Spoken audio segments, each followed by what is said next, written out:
de harmonização oclusal. Falar um pouquinho de prótese total também hoje, de oclusão e prótese total, tá? Vamos terminar essa sequência de harmonização oclusal, levando um pouquinho mais o tema agora para a parte de reabilitação oral. Na próxima aula a gente conclui o assunto ajuste oclusal e depois a gente vai ter novos assuntos de oclusão para discutir, tá? Por exemplo, quando a gente trabalha com a prótese conjugada ou com determinadas próteses sob implante, que tipo de padrão oclusal a gente usa? Que tipo de ajuste oclusal a gente faz? Será que é igual para dentição natural ou para dentição sob implante? Quando tem um arco natural contra um arco sob implante, ou uma dentadura contra um APPR classe 1, né? Aqueles casos bem comuns que a gente tem dentadura total contra uma APPR classe 1 de Kennedy, inferior desdentado bilateral posterior. Né? Que tipo de oclusão a gente utiliza nesses casos?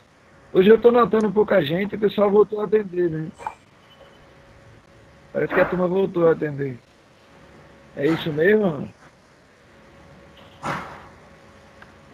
Tem muita Eu gente estou atendendo, mas aqui só pode atender até 1 da tarde. Ah, é?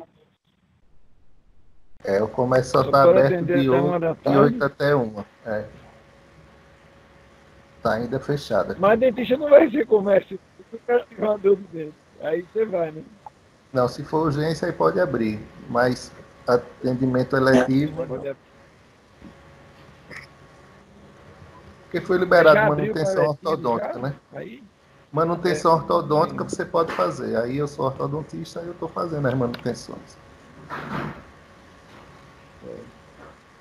uma loucura isso, né, cara? Não tem como controlar esse negócio. Porque um aparelho ortodôntico sem manutenção há mais de 60 dias virou urgência, né? E uma reabilitação, tratamento de equilíbrio há mais de 60 dias, como é?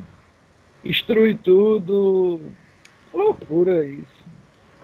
Como eu falei. Assim que ontem eu tive uma conversa bem longa com o presidente do conselho. E inclusive falei sobre teleatendimento, vai vir a normativa aí para teleatendimento, assinatura digital para odontologia, um bocado de novidade aí, mas eles vão pegar o PDF que foi utilizado na França e depois na Espanha e vão trazer para cá. Das exigências sanitárias para atendimento odontológico. Né? Inclusive hoje no Bom Dia Pernambuco, acho que foi Bom Dia Pernambuco, eu acho. Eles falaram sobre que vai ter curso, né? Agora vão fazer curso, já fizeram para cabeleireiro, fizeram para cabeleireiro primeiro do que para dentista. Então vai ter curso de exigências sanitárias para a reabertura dos consultórios. Eu estou bem preocupado com essa questão das exigências, principalmente por causa da escola, sabe? Por causa do distanciamento dos equipamentos, eu não sei bem como é que vai ser, eu estou vendo gente se adiantar aí. Vocês estão me ouvindo, gente? Estão ouvindo? Sim. Eu não sei se vocês estão me ouvindo. Estamos. Eu estou vendo gente aí se adiantar, escola, fazer biombo até o teto. Eu não sei por que isso, porque a gente não sabe ainda como vão ser as normas. A gente primeiro tem que ter as normas para depois cumprir, né? Senão o cara vai acabar jogando o dinheiro todo fora, né? Eu vi uma... Nem uma live, é uma live, mas assim, com um engenheiro, ele falando que clínica de... Até estava Fábio, da Federal. Ele falando que essas clínicas têm que... O que tem que ser tomado, o que tem que ser feito é colocar um exaustor. Aí tem que um engenheiro calcular para aquela área como é que teria que ser o exaustor, entendeu? Eu não... Então, tem que saber essa questão do esperando. O que eu estou esperando, Daniela, são as normas que realmente vão ser exigidas, sabe? Porque, por exemplo, A gente já sabe que face shield, viseira, vai ter que usar, não sabe? Todo mundo sabe disso? Sim. Tudo bem, isso aí a gente já sabe. Agora, quais são as normas de se vai ter que usar um sugador que aspire a face toda, se vai ter que colocar algum objeto para impedir o contato com o paciente direto, se vai ter que botar exaustor, se vai ter que botar biombo, eu não sei, porque o conselho também não sabe, a Secretaria de Saúde também não determinou norma nenhuma. O que eu tenho feito é conversado com o pessoal dos locais que já abriu. Por exemplo, o sul do Brasil, Paraná, tem muita coisa funcionando. São Paulo, eu te dizer que a São Leopoldo está para reabrir. Então, eu estou com contatos com pessoas que eu conheço lá, que têm mestrado e doutorado lá, para ver se eu consigo pegar alguma luz lá, entendeu? Porque agora, talvez, não tem nenhuma norma. Talvez, ao invés de biombo, você tenha que deixar um equipo sim ou não, sim ou não, sim ou não, porque aí aumenta a distância, né? Mas que distância é essa? Será que adianta botar um sim ou não? Ou tem que sair norma, não tem jeito. Entendeu? Tem que sair norma, tem que... Eles não sabem, não lançaram norma, porque eles não sabem de nada ainda. Tá todo mundo chutando, só que chutar com o investimento dos outros é bom demais, né? Mas a Anvisa tem que publicar isso, né? Eu acho que é a Anvisa que tem que publicar. Vai ter que publicar. Vai ter que publicar e vai ter que dar prazo para a gente se adequar. Porque não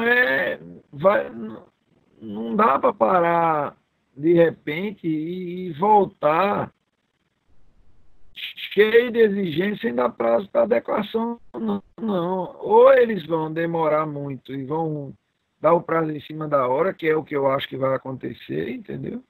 Mas nos consultórios, já me mandaram vários PDFs. Não, essa aqui vai ser as exigências. Não é recomendação de empresa. Não tem exigência ainda, norma técnica ainda para dentista. Ainda não tem. Se tem, não publicaram. Não mandaram para ninguém, entendeu? A minha gerente da clínica lá, ela é gestora ela faz consultoria para outras empresas. Ela trabalha para mim, mas faz consultoria para outras empresas. E clínica médica, fisioterapia, eles estão todos esperando, não tem nada ainda certo. Tem nada. Entendeu? Então a gente realmente vai ter que esperar. Pela conversa que eu tive ontem, eu fiquei entendendo que o nosso retorno na especialização, e eu acho que será sem pacientes, será no final de julho. Mas eu tive uma conversa com o Eduardo, dizendo assim, Eduardo, a gente precisa tomar uma decisão, porque os pacientes estão em tratamento. E eles precisam terminar o tratamento. Isso vai acabar uma confusão aí no conselho, eu disse a ele. Os pacientes tem pacientes que são mais ignorantes, né, assim, menos instruídos, estão começando a ficar putos, assim, tipo, eu quero meu dinheiro de volta, eu não quero mais fazer, sabe? Os caras estão meio revoltados, assim, porque como a gente vai atender? Se eles mesmos não permitem que a gente atenda. Então, eu tenho feito as urgências, mas, de fato, os pacientes precisam terminar os tratamentos. Entendeu? E, assim, se a gente tivesse uma reunião, assim, olho no olho, sabe? Aí eu chegava lá e jogava no ventilador mesmo, entendeu? Para dizer assim, vocês vão ter que dizer o que a gente vai fazer. Então me dá por escrito aí que não pode atender, vou mandar os pacientes tudo para aqui. Mas a gente precisa voltar a atender os pacientes, né? E o paciente da escola não é diferente do paciente do consultório, ele precisa ser atendido. Mas como que ele vai ser atendido? Se ele é um paciente da escola, a escola não pode funcionar. Então eu estou pressionando mesmo agora, entendeu? Estou pressionando por conta dos pacientes. Eu ainda acho a questão das escolas mais complicada do que dos consultórios. Eu ainda acho muito a questão mais. Das escolas. Porque você não tem ali o muito mais complicado. Cadeira só. Exatamente. Muitos pacientes ao mesmo tempo. Muito mais complicado. A questão da escola é muito mais difícil do que a questão dos consultórios. Bem mais difícil. Mas a questão é que não tem ninguém pegando na alça do caixão, sabe, Luciana? Pelo que eu percebo. Eu sei demais. O que eu tô falando assim, é que presente. Exatamente. E é literalmente todo o mundo, né? Porque até quem está voltando, está voltando com medo. Mas veja, tem gente qualificado para criar essas normas. Tem muita gente preparada para isso. A questão é que não se organiza, não se chamam as pessoas certas para que a coisa aconteça. O risco de contaminação não vai deixar de existir. Porque ninguém vem me dizer que vai para o consultório e não sabe que está com risco de contaminação, a não ser quem entendeu. A não ser quem já teve. Quem está IgM negativo. Que Né? também não está livre, não. Viu? Não sabe também. Não sabe. Mas assim, tudo vai mudar, mas tem que ter normas para o retorno, porque do contrário, vai gerar uma crise econômica pior do que a gente está vivendo hoje, que é tipo assim, chegar de um dia para o outro e dizer, muda tudo, aí daqui a pouco não é mais daquele jeito, muda de novo. Quem é que dá conta? Entendeu? Ninguém dá conta. Eu né? ontem estava conversando com a minha mãe, dizendo a ela que eu, né, que ainda tenho os problemas de saúde, né, que me tornam um grupo de risco. Eu não me vejo hoje dentista mais. Mas isso aí não vai acontecer não, Luciana, porque tem muito... Primeiro vai sair uma vacina rápido. Vai sair, tem que sair, né? Não vai parar. Eu estou acreditando nisso. Não vai atrás disso não, que aí não tem futuro para você não pensar assim, porque... Aquela história, aumentando a contaminação, vai diminuindo, vai criando uma imunidade e o vírus vai ficando menos presente, né? As pessoas vão criando imunidade e aí vai ficar mais distante. Eu acho que... Se é que cria, né, Daniela? Se é que cria, mas, né? Dani... acredito, sabe? Ninguém sabe e dizem que os países que acham, que tem aquele estudo, né, que se tanto por cento da população pegar, aí os que não pegaram, eles estão imunes, se houver essa imunidade, né? Só que diz que mesmo com essa matança toda, com esse resultado horroroso, ainda não se atingiu o percentual necessário. Não sei. É tudo muito obscuro, né? Eu fiz esse preâmbulo aqui para que a gente comece a pensar numa forma de voltar. Eu estou empenhado mesmo para que a gente volte, tá? Até porque financeiramente falando, né, Fábio? Tá ficando bem complicado, mas assim, eu estou voltando para o consultório e vou segurar a onda, entendeu? Vai voltar quando, Fábio? 15, eu tô voltando devagar, eu estou atendendo urgências, né? E alguns pacientes que querem, eu já estou começando a marcar para a semana que vem já, para equilíbrio, porque virou urgência, né? O cara tá de ponto na boca e sem poder equilibrar a oclusão há 60 dias, né? Na verdade, eu vou pegar um monte de pepino para resolver. E tu vai atender quantos por turno, mais ou menos? A tua ideia? Paciente de hora em hora. De hora em hora? Hora em hora. Aí entre se eu for fazer algum procedimento cirúrgico, mesmo que seja só um implante, eu vou deixar 2 horas de distância para trabalhar com... Vai ter que ser assim no começo. E o normal, tu vai esperar 1 hora entre um paciente e outro, é isso? Não, eu vou atender, terminar aí, eu vou marcar procedimentos que durem aí meia hora, 40 minutos e vou esperar um pouquinho para que o outro paciente chegue, né? Entendeu? Pelo que eu vi... Lá no consultório, todo mundo passa o termômetro. Eu comprei alguns equipamentos para liberar o propé sem pegar, para liberar álcool em pedal. Eu estou readequando a clínica para algumas situações aí, sabe? Tô tomando alguns cuidados. E assim, não vou voltar com os funcionários todos agora, não. Vou mantê-los, vou voltar aí com... A minha atendente já está em meio expediente, o meu técnico também, e meu financeiro também, meio expediente. E eu vou continuar assim até o final de junho.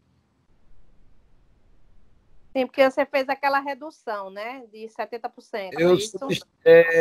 Suspendi o contrato de trabalho de algumas pessoas. Entendeu? Entendi. Então, assim, eu quero ver se a gente consegue voltar em julho, que o nosso módulo é o último final de semana do mês. Então, acredito que em julho a gente volte o módulo, entendeu? Ou seja, nós teremos aí mais umas 6 aulas de quarta-feira, né? Ou 7. Fábio, eu tinha sugerido também, se, tipo, julho ainda não puder voltar com clínica, a gente fizesse hands-on Então, teórico, e no outro módulo a gente teria um dia mais de clínica, entendeu? Então, a gente tem aí a professora de PPR que estava para vir naquele módulo que foi suspenso, né? Ela está disponível. A gente tem o Turano, que estava marcado para vir em julho, que eu acho que agora ele já tem 70 anos, né? Não sei se ele vai vir. Eu tenho que ver como é que vai ser, entendeu? Mas, assim, acredito que módulo com clínica normal, talvez final de agosto ou final de setembro, sabe? Eu estou em cima, estou marcando cerrado para ver o que é que faz, mas não tá fácil, não. Porque quando chega, mesmo o conselho achando que a gente tem condição de agir, a Secretaria de Saúde, a coisa trava mais no governo do Estado, entendeu? Sempre é mais no governo do Estado. Mas vamos lá, gente. Vamos para a nossa aula de oclusão. Pode ser? Estão me ouvindo aí bem? Sim. Vamos embora. Vocês lembram até onde a gente foi na última aula, né? Falamos então de ajuste oclusal. Segundo a técnica do Aníbal Alonso, ele faz os ajustes a seco, né? É meio que para sentir se o paciente tem alguma sensibilidade, onde ele ajusta. Mas a gente sempre associa o ajuste oclusal a desgaste. E eu queria muito comparar isso. Eu tenho muito respeito aprendi muito com o Aníbal Alonso, mas eu queria muito comparar essa questão dos ajustes oclusais, que são sempre por desgaste, e repetir para vocês que eu quase que nunca faço desgaste em dente natural. A não ser terceiro molar, né, quando precisa fazer exodontia, ou alguns ajustes de plano oclusal. Mas eu evito ao máximo tocar em dente natural. Então, meus ajustes, eles são, e o equilíbrio oclusal e postural, ele trabalha muito com ajuste, né? Que aí vamos chamar de harmonização oclusal. Essa harmonização oclusal, ela está muito ligada à adição e correção. Então, correção por ortodontia ou por cirurgia ortognática, né? Quando a gente quer transformar um paciente prognata ou retrognata em ortognata. Então, quando eu preciso transformar um paciente prognata ou retrognata em ortognata, eu só consigo isso por meio de cirurgia. Não adianta fazer compensação, tá? E eu sempre vou dar preferência à correção ou adição e quase nunca subtração. Eu vou evitar o desgaste do dente natural, certo? Entenderam isso aí, gente? Todo mundo entendeu? Mesmo que o paciente tenha muita restauração, Fábio? Restauração eu posso ajustar, mas no dente natural, não. No dente natural, eu vou evitar desgastar o tecido do dente natural, certo? Por quê? Porque primeiro eu preciso ver. Ontem eu atendi no consultório uma paciente, aí vamos lá, oclusão pura, tá? Tudo a ver com a aula, mas a paciente disse que estava com urgência. Mas qual é a sua urgência? Não, não estou dormindo direito. Tudo bem, né? Agora na pandemia ninguém está dormindo direito, nem eu, né? Tá assim. Mas qual era a queixa da paciente? Ah, eu fiz 2 tratamentos ortodônticos. Eu estou contando essa história porque a gente já está entrando em reabilitação. Então hoje a gente já vai falar de prótese total. Nós viemos da embriologia, crescimento e desenvolvimento. Quando a gente fala de harmonização oclusal, a gente vai falar de ajuste. Oi? E agora a gente vai falar de caso clínico. Tá, meu amor. Vamos falar de caso clínico. Então, olha o caso dessa paciente, eu queria ouvir a opinião de vocês. O paciente chegou no consultório ontem e disse, olha, não estou dormindo direito, a minha língua não cabe na boca, eu fiz 2 tratamentos ortodônticos, ela deve estar com uns 43 ou 44 anos, e ela disse a mim que ronca, a queixa dela era ronco, acordava apertando os dentes durante a noite, e aí, vamos lá, acordar apertando os dentes, é bruxismo, é apertamento, é estresse por causa da pandemia. Mas tá, tem várias pessoas que não estão dormindo direito e não apertam os dentes. Por que ela aperta os dentes, né? Então, se a gente for dentro da filosofia do equilíbrio postural e oclusal, a gente vai buscar na natureza a ausência total de guia. Então, eu vou explicar para vocês. Essa menina, ela disse que era dentuça quando criança e colocou aparelho. Depois, quando ela começou a crescer, ela disse que a mandíbula dela começou a ir para frente e ela começou a ficar com o queixo muito grande. Achar que estava ao contrário. Em vez de ficar retrognata, estava ficando prognata. E quando eu examinei, a ausência total de guia, e ela se tornou uma classe 2, divisão 2, ou seja, os dentes todos com torque negativo, o lábio muito fino. Quando eu fui fazer a avaliação, do jeito que vocês aprenderam lá, eu tinha uma perda de dimensão vertical de entre 6 e 7 milímetros, sem ter uma ausência dental, nada de perda de dente, nem desgaste significativo. De 6 a 7 milímetros de dimensão vertical reduzida.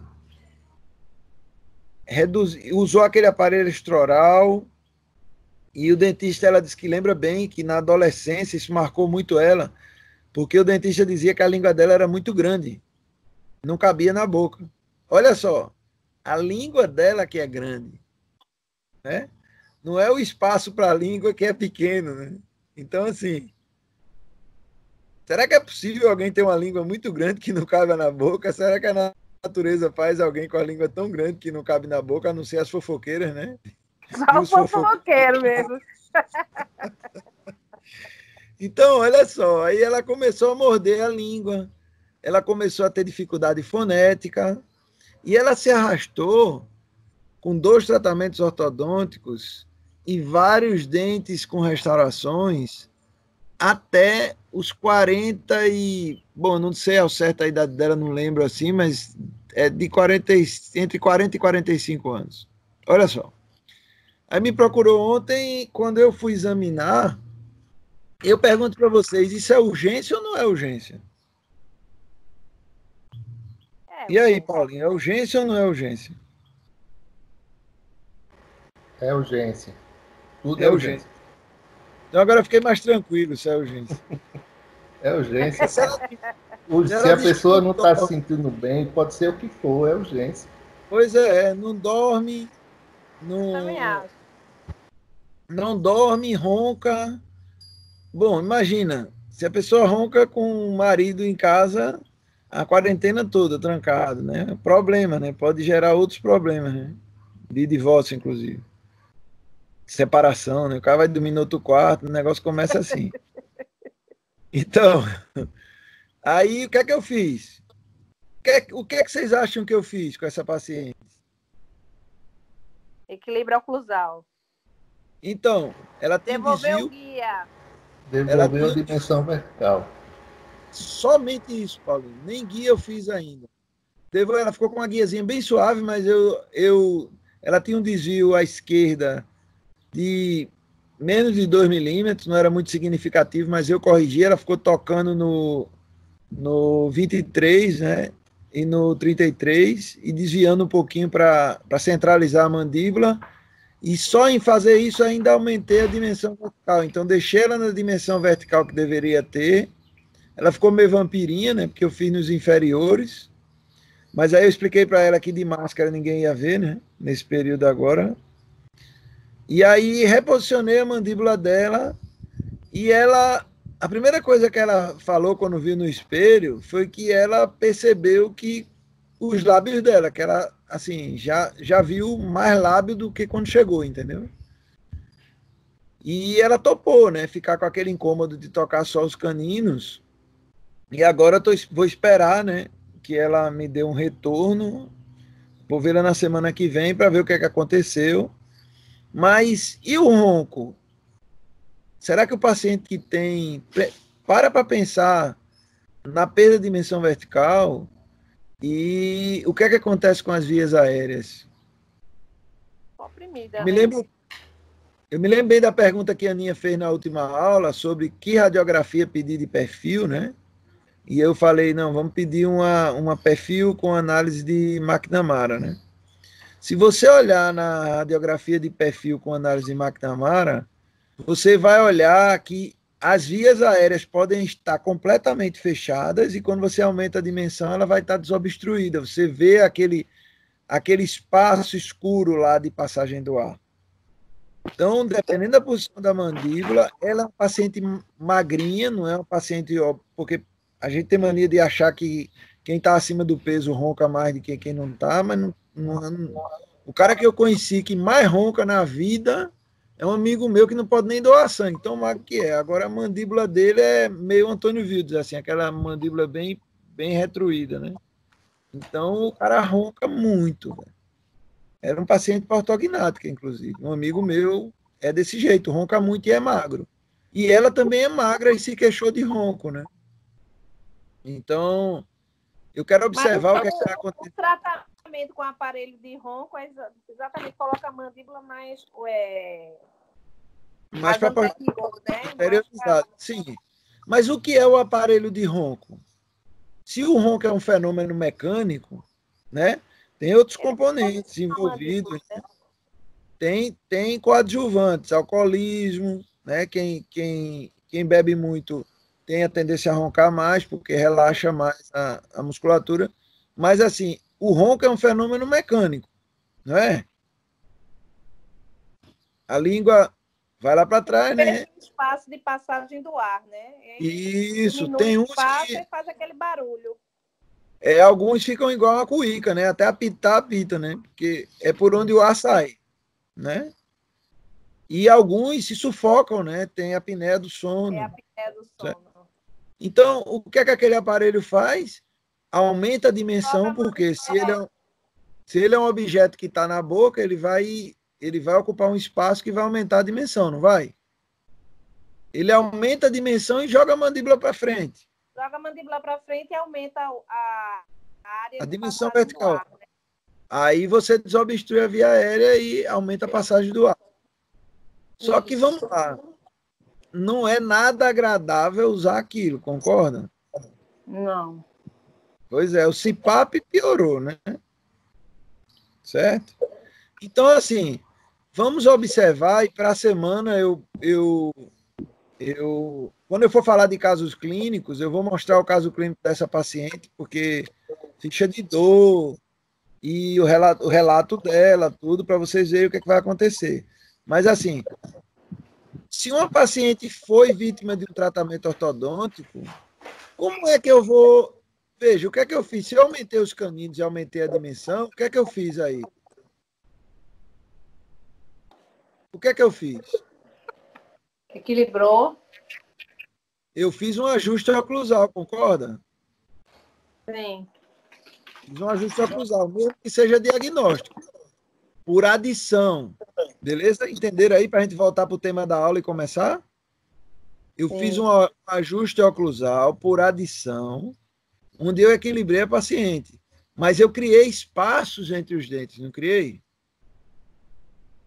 Vocês acham que esses dentes vão para a posição, vão induzir para a posição de contato e alinhamento tridimensional sozinhos, todos os dentes da boca, vocês acham que eles vão só 6 a 7 milímetros de perda de dimensão? Não. Então vai ter que ter alguma coisa para puxar ele, não vai? Aí eu vou escolher. Eu tenho 3 caminhos, sempre são 3, né?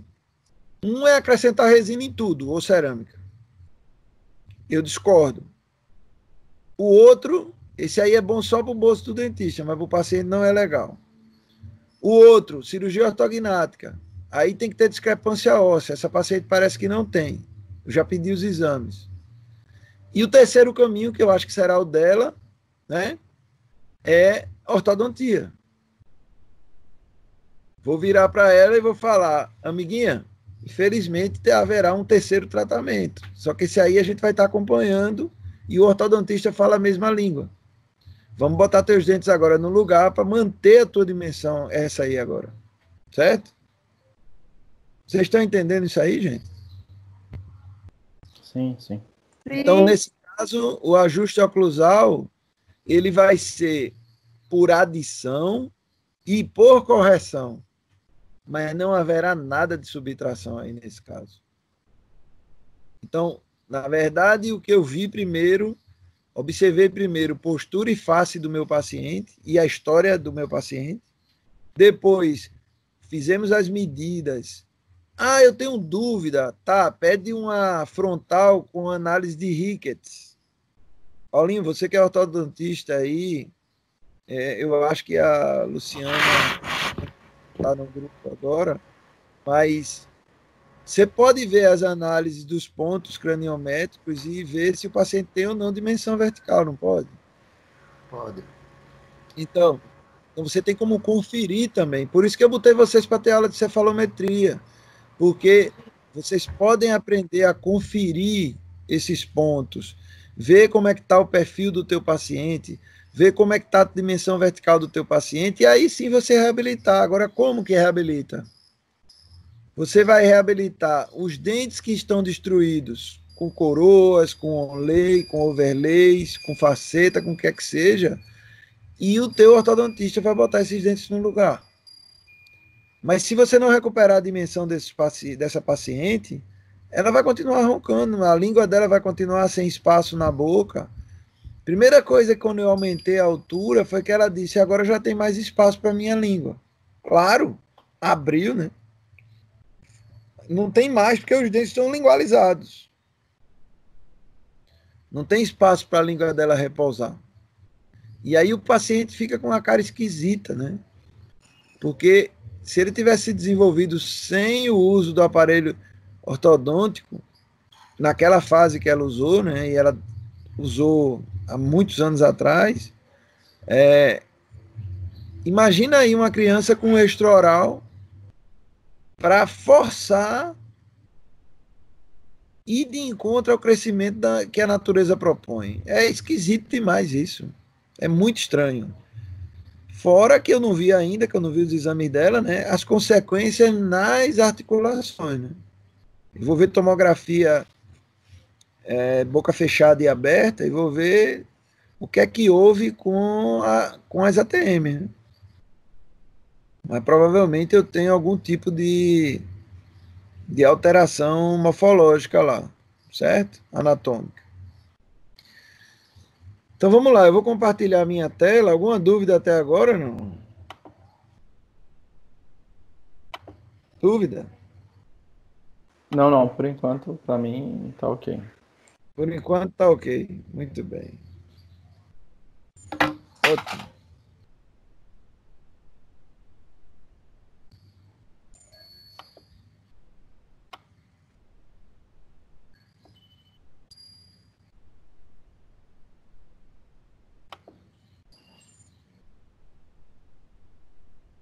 Ai, jovem.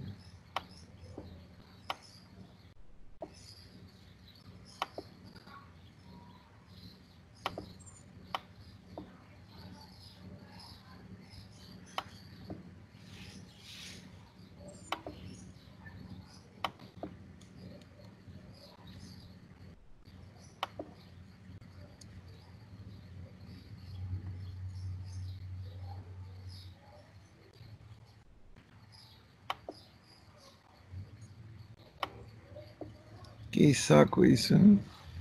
E aí, Marcelo? Oi?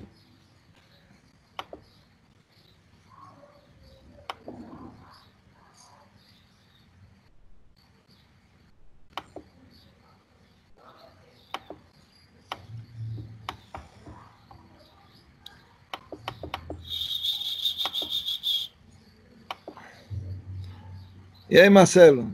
Tô dando uma apanhadinha aqui, viu, nesse negócio que ela não. Eita, eu tava dando a instrução aqui, o meu microfone tava desativado. Aí eu super falando e o microfone desativado.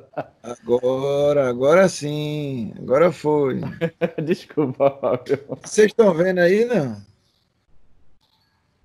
Tá todo mundo com a minha tela aí? Eu consigo ver. Sim. Muito bem.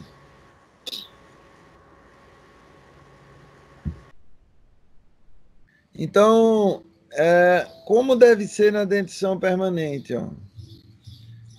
Eu devo ter o canino desocluindo todos os dentes. Se o meu premolar toca no lado de balanceio, o que é que vai acontecer? No lado de não trabalho, o que é que vai acontecer? Se isso aí acontece, ó, se eu tenho a desoclusão para o lado de trabalho e quando vem para o lado de não trabalho eu tenho interferência, o que é que vai acontecer? Lá na articulação, provavelmente. Não só na articulação. Na articulação talvez o facetamento, mas eu acredito que também vai causar alguns traumas dentários, né? Tipo, Pode a causa da causar abrifasão. desgaste, fratura, se for cerâmica, chipping, né, que é largar uma parte da cerâmica.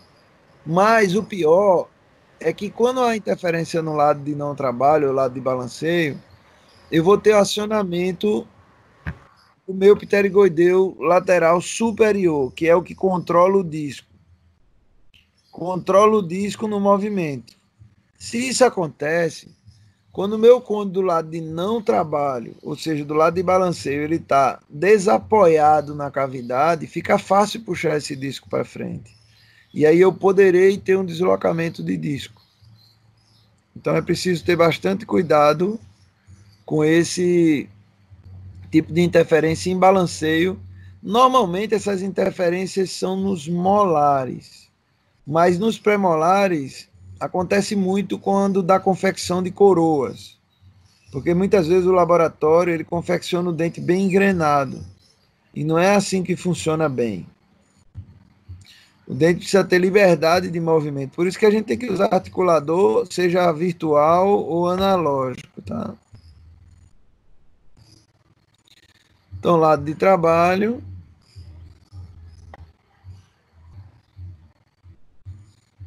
Eu posso ter interferência também no lado de trabalho, né? Que aí isso pode gerar uma função em grupo, tá? Pode gerar uma função em grupo. Mas lembre-se, segundo o Dawson, que é um autor, ele morreu acho que há 2 anos, mas ele era o cara da escola oclusionista mais respeitado no mundo, né? Peter Dawson. Ele dizia que a função em grupo é uma degeneração da guia canina. Então o canino desgasta e aí o premolar passa a tocar. Assim, isso é observação da natureza pura, né? Porque é isso que acontece quando das facetas de desgaste na dentição decídua para ir para a dentição mista.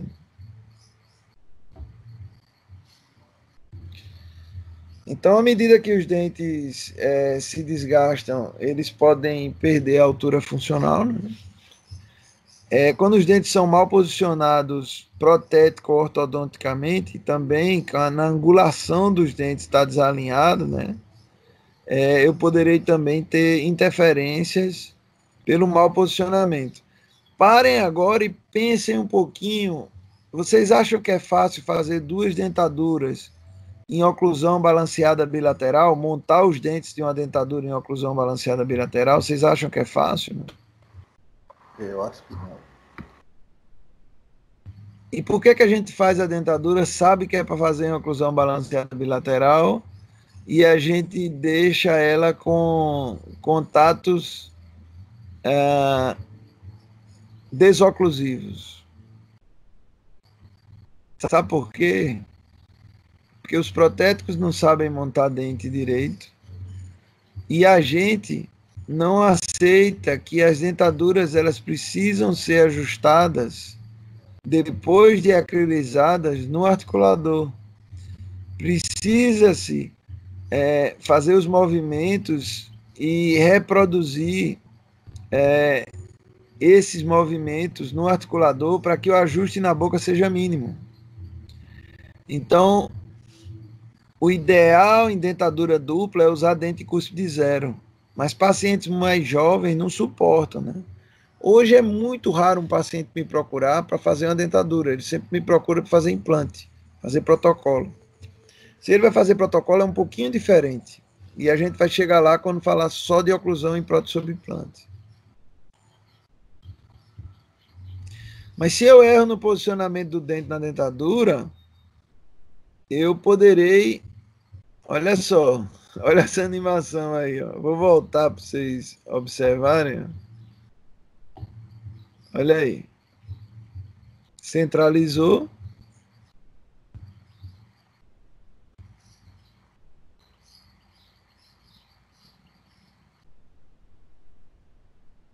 E agora? Agora não toca. Então, se eu simplesmente desgastar meu dente, eu não vou estar ajustando, né? Ou se eu disser, não, eu vou fazer dentadura com os dentes tudo plano, como se fosse duas placas, duas pistas deslizantes. Aí eu não tenho eficiência mastigatória nenhuma, né? Precisa esse caminho aí do meio, de ter desoclusão, né?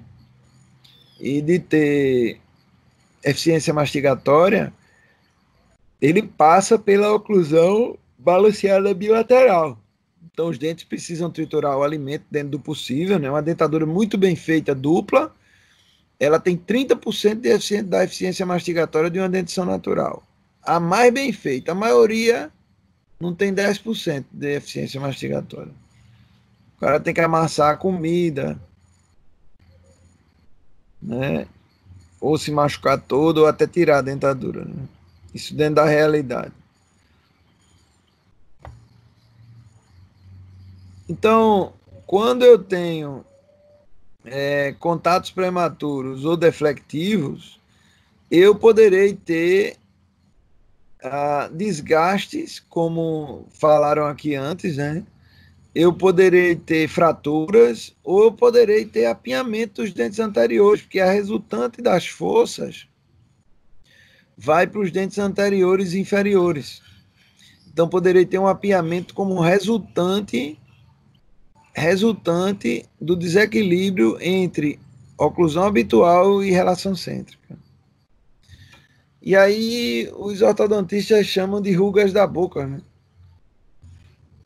A teoria é que os dentes fazem movimentos dentro da gonfose, né, da articulação entre o dente e o alvéolo, e que os pontos de contato de roçar um no outro, eles vão apinhando, os dentes vão mudando de posição. Mas por que algumas pessoas não têm apinhamento? E outras têm tanto, né? Então, a resultante das forças é que vai para os dentes anteriores. E aí, eles se ajeitam como dá, né? Montando, cavalando, como se diz, um dente no outro. Então, eu tenho alinhado, né? Onde eu tenho o canino desocluíno premolar, tá? É assim que funciona. Observem bem essa animação. Alinhamento. Tá? Lado de não trabalho. Olha o que acontece. Vou voltar aqui para vocês verem. Ó. Lado de trabalho. Tá? Lado de trabalho. E o canino desocluíno. No lado de trabalho, o que é que deve acontecer no lado de não trabalho? Então, se eu coloco o meu carbono aqui, mando o paciente ranger os dentes, Abra e bata, bata, bata, bata rápido, bata, bata, bata, bata. Eu tenho que ter marcações, né? Nesses pontos vermelhos, certo? Quando o meu paciente faz, eu estou colocando uma coroa nesse premolar, um exemplo, sobre dente ou sobre implante, certo? Estão me ouvindo aí, gente? É muito importante vocês entenderem isso. Sim. Muito bem. Sim. Eu começo com carbono 200. A minha coroa veio do laboratório. Eu começo com carbono 200. Põe a minha coroa no local, abra e feche, bata, bata, bata, bata, bata, bata, bata. Eu vou ter que ter essas marcações. Depois eu vou pegar o mesmo carbono, colocar no local e mandar ele fazer o movimento de ranger os dentes, ou seja, lado de trabalho desse lado e lado de balanceio no outro. Se eu tiver contatos nessas vertentes, o que é que eu tenho que fazer?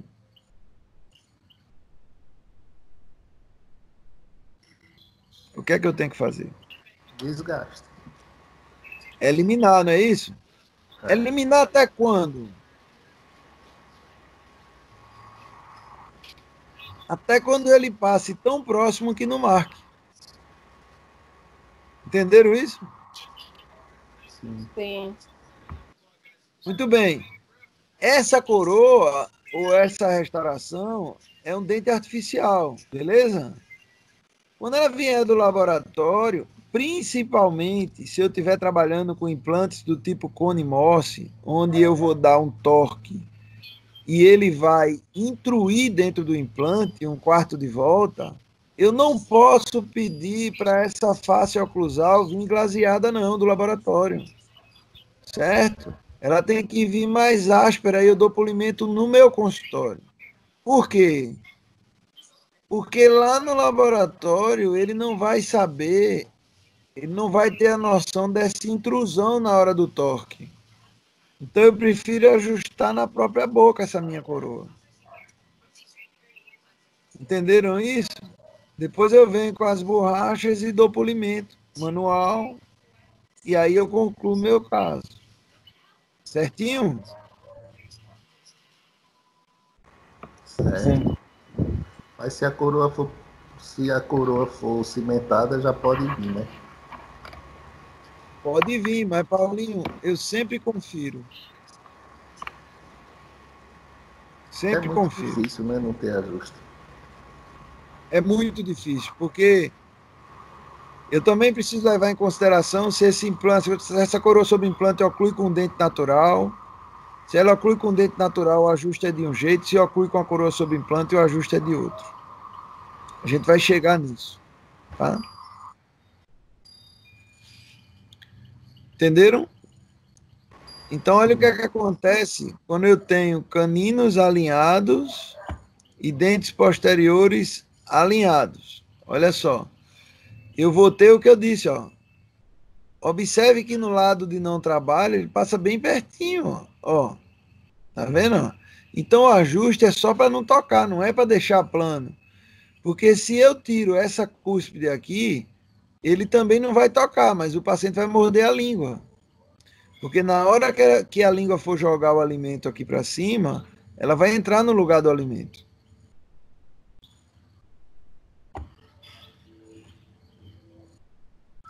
Se meu canino está mal posicionado, a desoclusão vai para quem?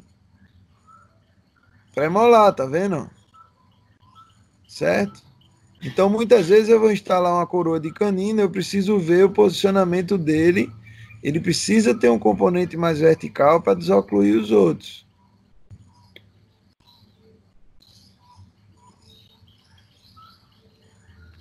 Então, se eu erro no alinhamento dos meus dentes posteriores, eu também posso impedir minha guia dos caninos, tá?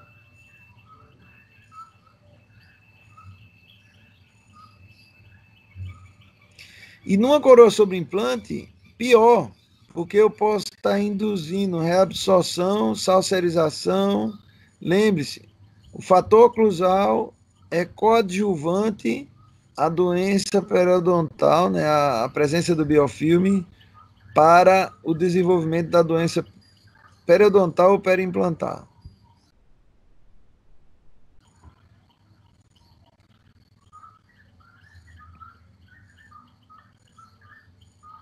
Então, olha aí, ó, eu posso ter, se eu tenho caninos desalinhados, eu poderei ter interferência tanto em trabalho como em balanceio.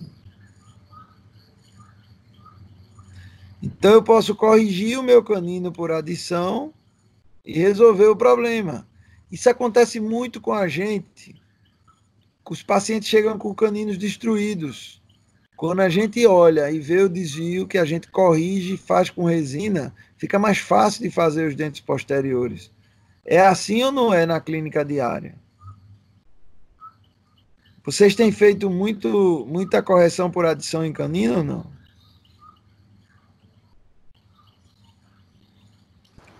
Sim. Sim. Então, quando vocês fazem a correção dos caninos, vocês estão protegendo o trabalho que vocês estão fazendo.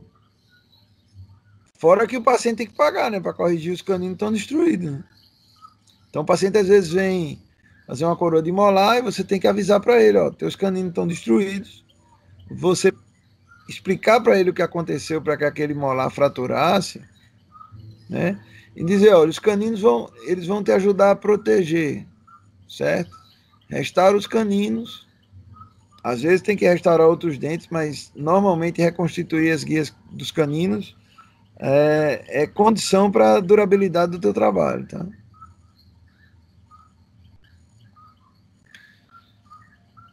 Então, o maior perigo é a interferência no lado de balanceio, como vocês estão vendo aí, ó. Quando eu tenho interferência em balanceio, é bem perigoso. Eu sempre vou evitar desgastar esse premolar, mesmo que ele esteja mal posicionado, eu vou sempre procurar primeiro arrumar os caninos. Vou começar sempre o meu planejamento pelos caninos. Nesse caso aqui, ó, lembra que eu falei para vocês, ó, caninos que não se tocam. Se o objetivo do canino é centralizar o fechamento da mandíbula, esses caninos precisam se tocar e tocar ao mesmo tempo. Não pode ter esse espaço entre os caninos. Não pode existir esse espaço entre os caninos.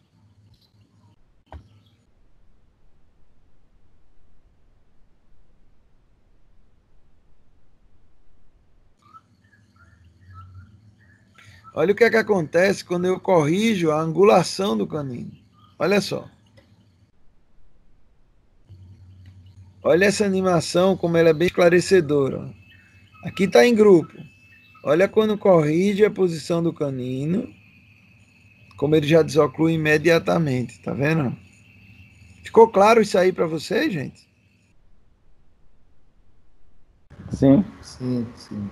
Posicionamento do canino, Sim. tridimensional do canino, ele é super importante até para prevenir o desgaste, né?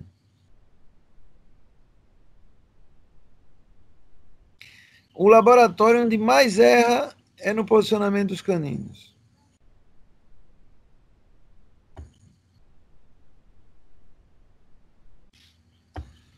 Então, eu posso fazer vários registros para programar meu articulador, né? Posso fazer vários registros. E aí, vocês vão ver aí animações de como registrar, né?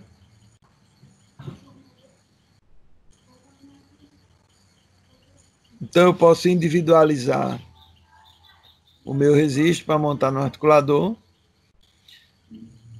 Esse jiguezinho, eu já mostrei para vocês como faz com resina acrílica, mas pode fazer com acetato também, dá um pouquinho mais de trabalho. Se eu quiser registrar a lateralidade para individualizar as guias do meu articulador lado a lado, é só eu marcar a lateralidade de um lado, registrar, né? Eu marco com Duralei lá, ó, a lateralidade, registro a lateralidade de um lado e ajusto a minha guia de um lado e do outro. Aonde é que isso aqui bate com equilíbrio postural e oclusal? Me respondam. Como que a gente começa nosso planejamento e nosso diagnóstico? Me lembrem aí, por favor. Quero ver se vocês estão antenados aí. Eu começo por onde meu planejamento e meu diagnóstico quando eu falo de equilíbrio postural e oclusal? Inferior, anterior, inferior. Eu começo pelos caninos. Então, mesmo que meu paciente esteja todo estourado, eu vou devolver caninos para ele na dimensão correta e com guias, não é isso? Então, será que eu preciso fazer esse registro que ele está fazendo aí? Se eu quiser fazer esse registro, eu uso o próprio canino que eu fiz diretamente na boca e faço o registro com o meu canino, porque eu reabilito meu paciente pelos caninos. Eu reabilito meu paciente com resina na boca e depois eu reproduzo isso no articulador. Vocês entenderam isso aí? Não? Aham. Então eu não preciso pegar meu paciente e tirar registro de todo jeito, porque isso dá um maior trabalho. Olha só esse paciente aí, ó. Quem é minha referência? O inferior ou o superior para eu começar a trabalhar? Inferior. Inferior. Inferior. Então, aqui, ó, sem ver o paciente, eu já iria reconstruir os caninos inferiores e observar se ele tinha desvio lateral. E aí já ia fazer caninos superiores, ele ia ficar um vampiro, né, com 4 caninos, botar ele na dimensão correta, certo? E observar como é que ficava a face dele. Ele querendo tratar, eu já faria logo os 4 incisivos e o cara já saía do meu consultório feliz já. Tudo provisório, tá? Tudo com resina composta. Mas você Daí fazia eu os iria... superiores e inferiores ou só os inferiores, Fábio? Só os Caninos inferiores. inferiores, caninos superiores, e dependendo do paciente e do acerto dele logo, se ele topasse, eu faria os 4 incisivos também em resina. Tudo provisório. Certo. O cara já sair, assim, a primeira consulta, ela é um diagnóstico, né? Ela precisa esperar um pouco para ver como o paciente se comporta, mas ela é a consulta de fechar o tratamento também, certo? Ô, Fábio, você disse acrílica, é acrílico ou é foto? Foto, tudo foto. Acrílica é naquele registro lá, ó, nesse registro. Ele aqui vai usar resina acrílica. Isso é como ele trabalha, né? Aqui é resina acrílica. Mas eu começo sempre com resina foto. Olha a situação dos dentes dessa criatura. Mas quem foi que estourou primeiro, Daniela? Quem foi que estourou primeiro? Tem quem bate e tem quem apanha, né? Quem bate aí é a mandíbula, que é o órgão móvel, né? Uhum. Quem apanha, maxila. Olha como a maxila está muito mais destruída que a mandíbula. Tá vendo? Isso tem um lado bom, né? Tem um lado bom, porque eu tenho o canino restaurado e é fácil de restaurar, porque é só reconstituir a anatomia desses dentes. Eu já tenho meu setor 1 praticamente pronto. O setor 2, olha, os caninos ficaram mais preservados, eu restauro eles. Esse mais estourado, né? Se vocês olharem, a gente tem um desvio aparentemente à esquerda, né? Ó, um desviozinho para cá. Olha como esse canino está muito mais estourado, ó, do que o outro, tá vendo? O outro é só a ponta, esse aqui tá bem mais estourado, tá? E os dentes desse lado estão mais estourados que o do outro. Provavelmente esse paciente mastiga desse lado, certo? Mastiga desse lado. Ele aqui faz um jiguezinho, né? Um jiguezinho. Faz a marcação, põe resina e aí faz o registro da dimensão. Qual é a diferença disso aqui para o que a gente faz? A máquina dele é Nikon, tá vendo? Nikon. Qual é a diferença disso para o que a gente faz? É que o que a gente faz fica na boca. E eu sei que todos... placa, né? Ele bota esse jiguezinho para tirar o registro, ó. Olha só. Olha o registro. Tá vendo? Então ele faz um registro dicêntrica, depois ele faz uma lateralidade e faz outro registro. Imagina, ó, um registro desse para cêntrica, outro para lateralidade esquerda, outro para lateralidade direita e outro para protusiva. 4 registros. Na época do Dr. Célio Lapa, o pai de Meru, né, fazia-se 4 registros e individualizava o articulador. Então, Dr. Assis, Dr. Célio, os dentistas, os reabilitadores de Pernambuco, que trabalhavam bem, todos faziam registros de movimentos também, para personalizar a oclusão. É um trabalho dos infernos, né? Olha só de fazer 4 registros, montar no articulador e personalizar o articulador. O problema é o seguinte, é depois você entregar na mão de um técnico para ele saber mexer com isso. Né? E que é difícil. Então, se eu tenho oclusão e desoclusão, eu não terei interferência. Concordam com isso, não? Sim, sim. Certo. Então, eu vou estar sempre eu vou procurar alinhar. Então, eu vou sempre procurar alinhar, tanto na oclusão como na desoclusão. Certo? Na hora de eu construir a minha anatomia, eu vou ter que seguir esses pontos para depois esculpir. A gente vai fazer uma prática.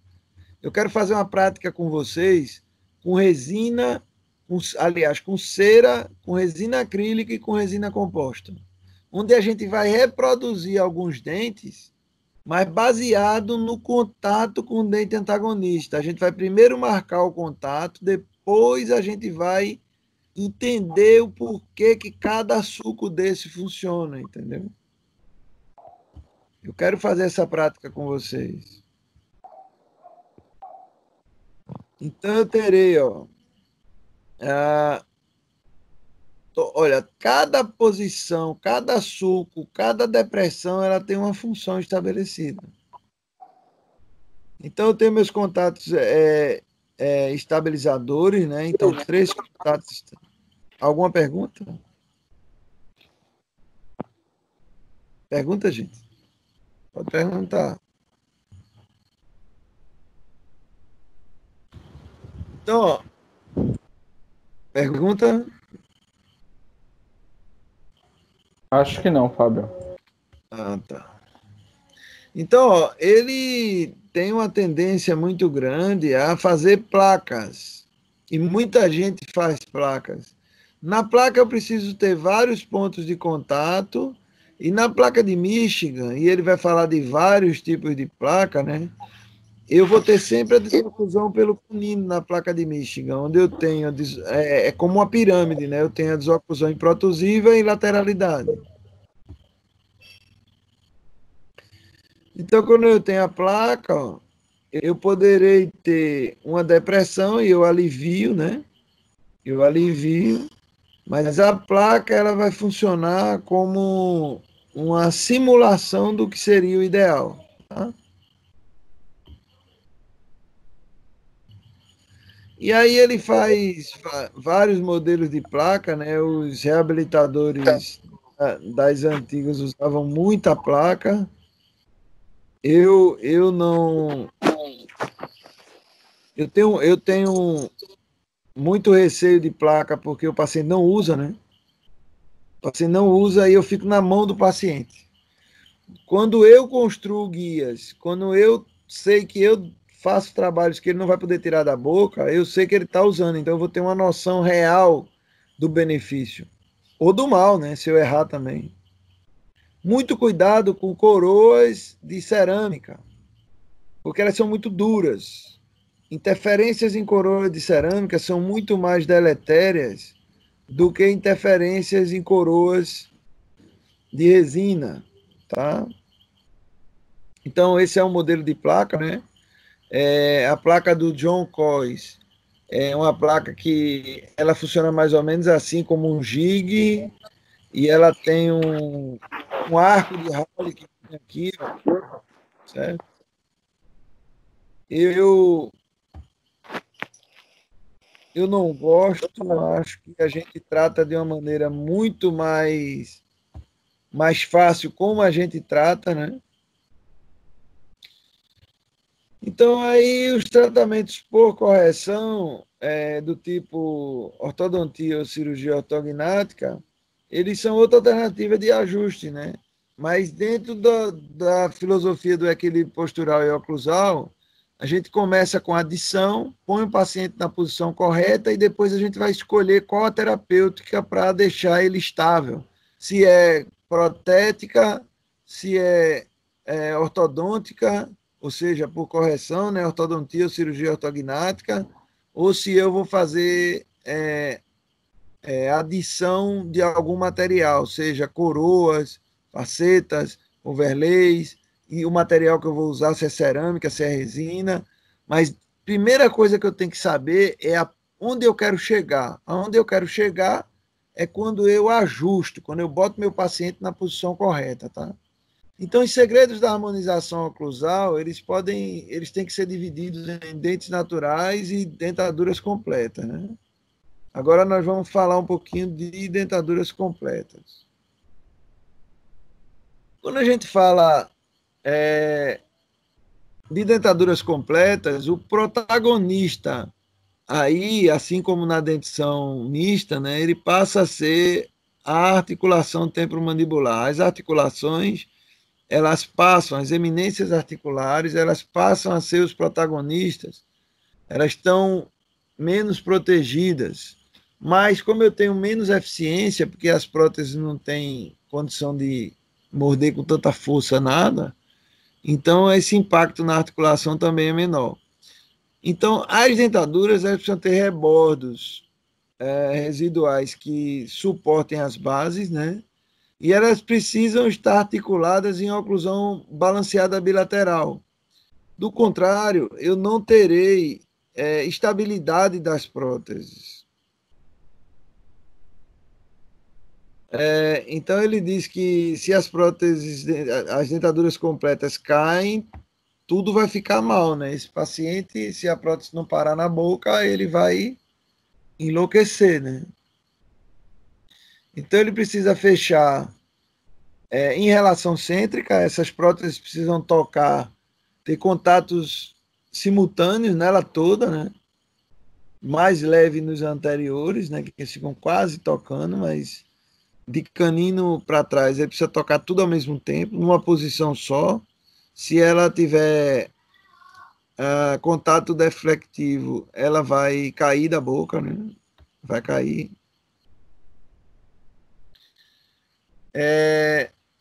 A prótese, ela precisa ser colocada na boca e ela precisa assentar sem machucar. Então, quando o paciente coloca a prótese, ele precisa deglutir, morder para a prótese ficar na posição correta e só a partir daí você começa a verificar os contatos oclusais. Se você tem um contato deflectivo que não faz coincidir oclusão habitual com relação cêntrica, ou seja, se toca e desloca para algum lugar, eu vou ter instabilidade, ou seja, a prótese vai ficar caindo. Então, primeiro ponto do ajuste de uma dentadura. Vocês estão me ouvindo aí, gente? A conexão tá legal? Sim, legal. Ótimo. Então, se o meu paciente abre e fecha e minha dentadura desloca, é sinal que a minha relação cêntrica não está coincidindo com máxima intercuspidação. O meu paciente precisa abrir e fechar a boca. E a primeira coisa, a prótese tem que estar bem assentada. Depois, quando ele abre e fecha a boca, tem que fechar numa posição só. Se ele morde e a boca vai para frente ou para um lado ou para o outro, a minha prótese já vai ficar instável desde aí. Eu preciso ajustar para que ela abra e feche numa mesma posição. Então, abriu e fechou. abriu e fechou, ela tem que tocar ao mesmo tempo dos dois lados. Quando meu paciente faz movimentos laterais, se eu tiver desoclusão, eu vou ter instabilidade da minha prótese também, ela vai se mover. Então eu preciso que o meu paciente toque e quando desloque, o outro lado toque imediatamente. Não posso ter componente vertical, tá? Então, eu preciso ter dentes anteriores um pouquinho mais separados. Eu devo evitar toques nos dentes anteriores, tá? O paciente que quiser cortar a linha com dentadura, ele vai ter que cortar nos dentes de canino para trás, porque se ele tocar nos dentes anteriores, a prótese vai deslocar, tá? Da mesma forma que se ele comer um milho ou uma maçã, a prótese vai deslocar. E aí muita gente já inventou de tudo, né? Sempre o raciocínio mecânico, né? Fazer cavidades na prótese para criar vácuo, né? E aí vem câncer de boca, uma série de coisas. Tá? Colocar um cordãozinho em volta da prótese na hora de acrilizar para ela machucar, né? Então vai fazer um calo, né? Ora, aquilo ali tudo é trauma. Imagine que a dentadura é como se fosse um sapato que precisa estar muito bem ajustado ao seu pé. Só que esse sapato é rígido. Ele não é macio. Pense que você vai andar muito menos do que você vai mastigar. Então, olha como é difícil fazer uma dentadura num material rígido que não machuque nada o seu paciente. Precisa ter muito conhecimento, senão não tem jeito. Ou vai ficar folgado, ou vai machucar. Então, ele abre e fecha na mesma posição, coincidente, né? Primeira coisa que precisa, a prótese tem que estar bem adaptada e selada, né? Os rebordos, eles precisam ser mais grossos e arredondados e polidos, né? Mas na oclusão, eu preciso ter centralização de força e não posso ter nenhum tipo de desoclusão, senão a prótese desloca. Então, algumas manobras, elas observam, por exemplo, a estabilidade da prótese. Né? Eu tenho que pressionar e fazer movimentos, tanto, olha, na hora de provar a prótese, eu preciso fazer movimento de abertura e fechamento, dos rodetes de cera também. Eu preciso segurar a minha prótese para observar se há contato deflectivo ou não, né? Claro que essa paciente aí não tem dentadura, né?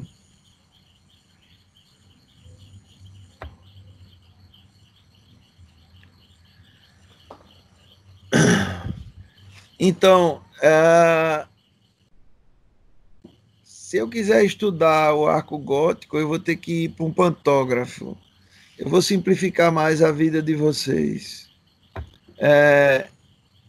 Isso aí é o arco gótico, né? Eu desenho toda a morfologia que meu dente deve ter nessa placa. Se vocês quiserem, depois eu demonstro com um parafuso e um parafuso. Ai, ai, ai.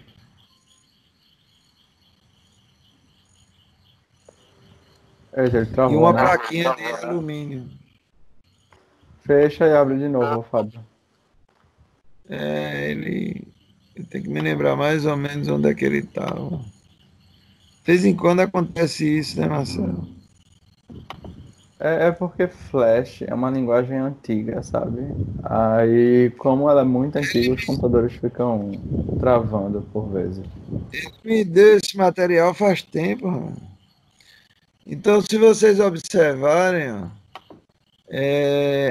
olhe como é que funciona. Eu posso fazer isso com uma rosca, um parafuso. Eu posso demonstrar para vocês, se vocês me lembrarem, tá? Como que a gente registra? Ai, que saco.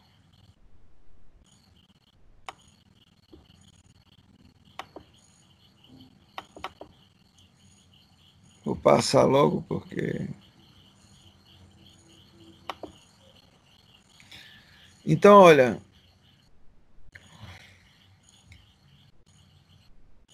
olha quando que se usava esse arco gótico olha como é que funciona, olha. Quando que se usava esse arco gótico para registrar, para fazer dentadura? 1930.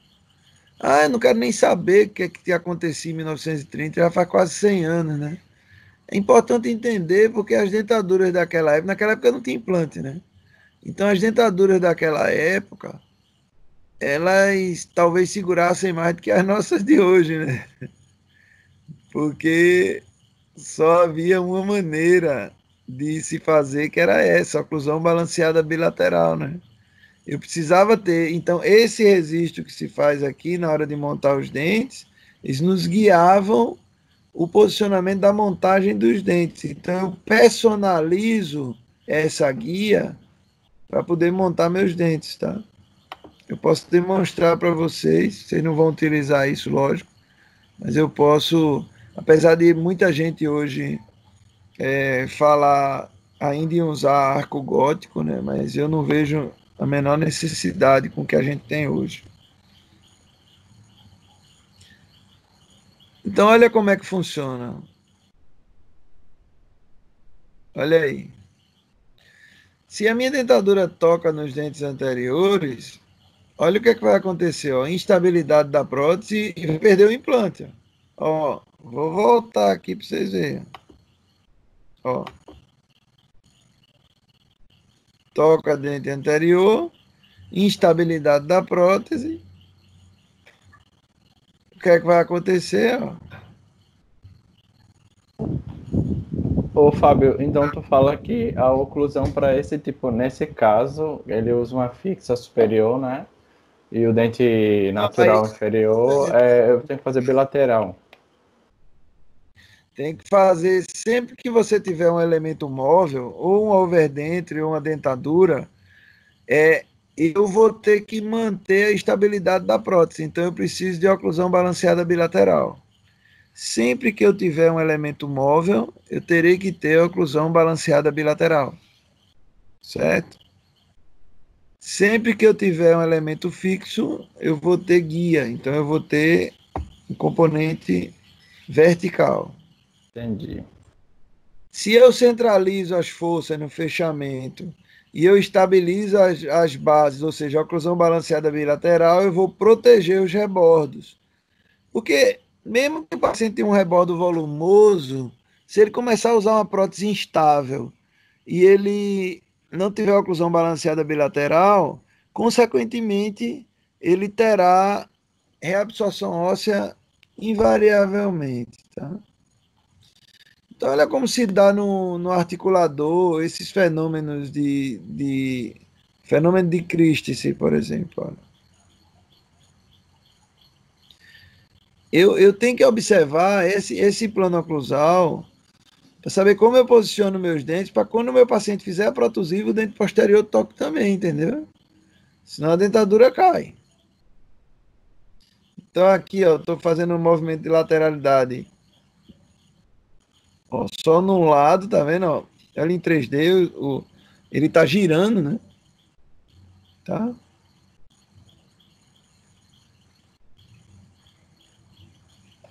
Olha aqui, ó, a reprodução nos dentes.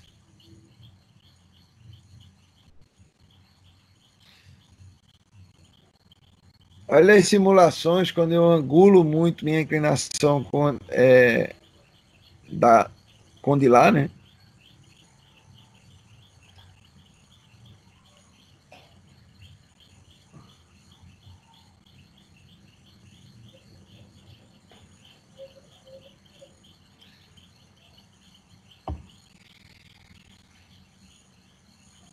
E agora o fenômeno de Lucy, que é lateral, né? Pra vocês entenderem como é que funciona. Então, o Christensen é antero-posterior e de Lucy lateral.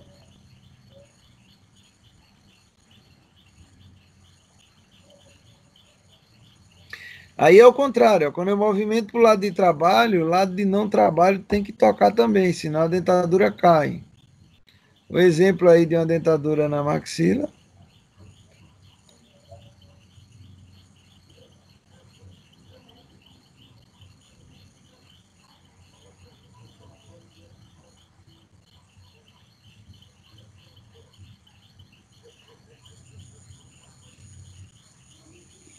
Então vejam que o posicionamento dos dentes, ele precisa seguir a curva de Spee. Então a gente usa aquela placa, não sei se vocês lembram da época da faculdade, se vocês montaram dente, eu sei que tem mais dois aqui na aula que fizeram comigo, né?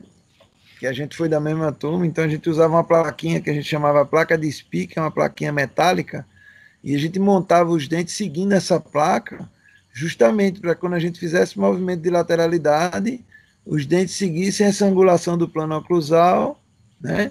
E a gente aquecia essa placa de metal e botava em cima do rodete de cera.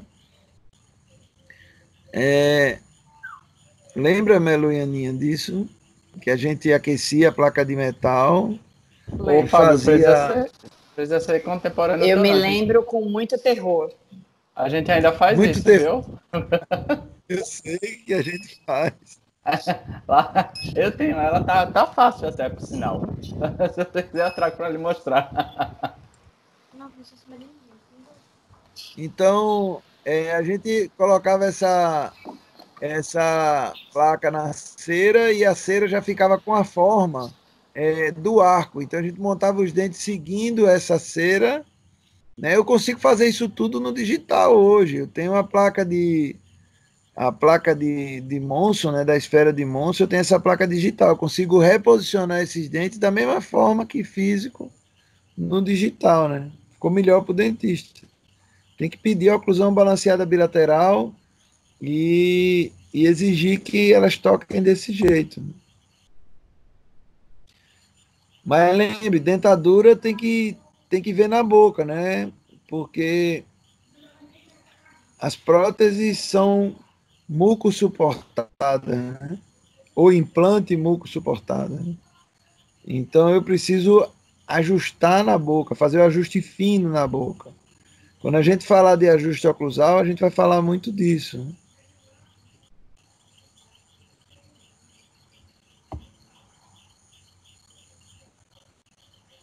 Então, os dentes posteriores se tocam, mas os dentes anteriores na dentadura não devem se tocar, tá? Então, se o paciente pedir para cortar a linha, aquela senhorinha pedir para cortar a linha, você vai ter que dizer para ela, ó, corta no canino, porque se você for cortar nos incisivos não vai dar, né? Senão tua prótese vai ver caindo. Então, se a prótese começa a cair, ó, deslocar, é porque eu vou ter contatos ou nos dentes anteriores ou contatos deflectivos nos posteriores que deslocam a prótese. Se eu tiver desoclusão e falta de microplanos, eu também vou ter uma prótese instável na boca. Então, resumindo, a prótese precisa tocar dos dois lados ao mesmo tempo. Quando fecha, movimenta tocar do outro lado, na frente e atrás, para que a gente tenha ela no lugar. Tá? Se na hora de fechar eu escutar um barulhinho que desloca ela de uma posição para outra, eu preciso ajustar para que ela toque numa posição só.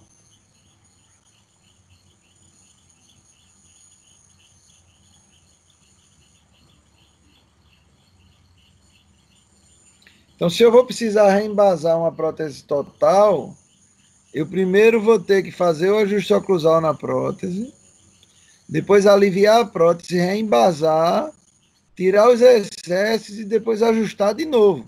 Entenderam isso aí, gente? Vou ajustar a dentadura total, que eu preciso reembasar. Fala para mim como é que tem que ser.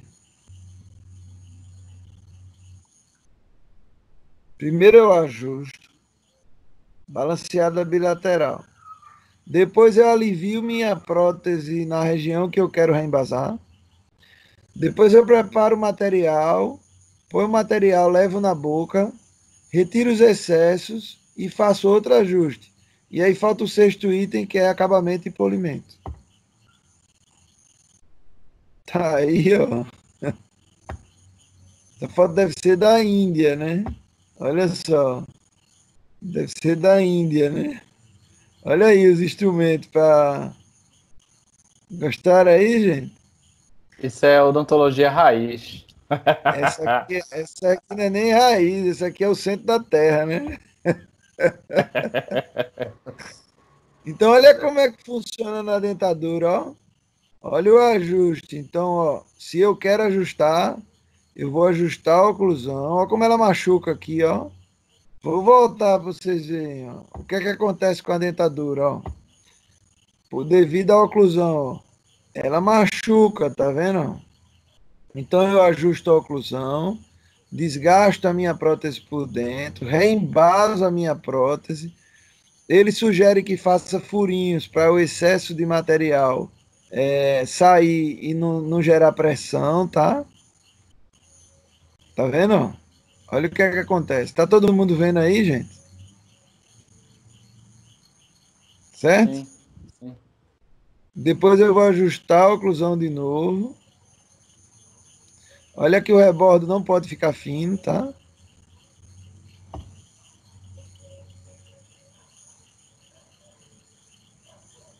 Na inferior a mesma coisa, eu vou fazer os furinhos, ó. Aliviar. Sempre para lingual, tá?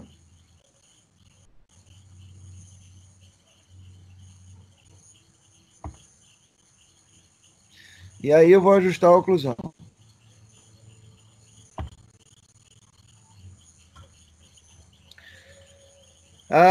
Eu preciso saber se a minha... Eu preciso entender a conduta, mas olha só. Se eu tenho dentes naturais contra dentes naturais, eu vou ter desoclusão, oclusão mutuamente protegida. Se eu vou ter implantes contra implantes, também oclusão mutuamente protegida. Dentes naturais contra implante, oclusão mutuamente protegida. Dentadura total, oclusão balanceada bilateral. Dentadura total unimaxilar contra dentes naturais ou implantes, oclusão balanceada bilateral. Ficou claro isso, gente? Esse slide ele é muito objetivo no que diz respeito às relações intermaxilares, tá? Então, vocês entenderam isso aí direitinho? Não tem dúvida disso? Me responda, por favor. Ok, Tranquilo. eu entendi. Entendeu, né? Então, teve um elemento móvel, vou simplificar mais ainda. Teve um elemento móvel, oclusão balanceada bilateral. Tudo fixo, mutuamente protegida. E aí, quando eu vou para PPR, ó, olha só, vou para PPR. Como é que funciona? Novamente, se eu puder ter caninos, melhor, né?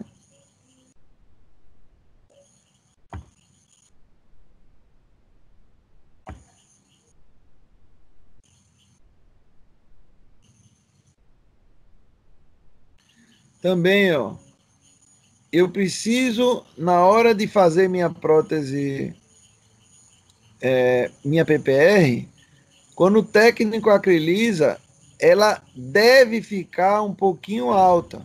Ou seja, a minha dimensão vertical deve ficar levemente maior e eu ajustar isso aqui na boca. Ô, Como Fábio, ela é uma prótese dentro muco suportada, certo?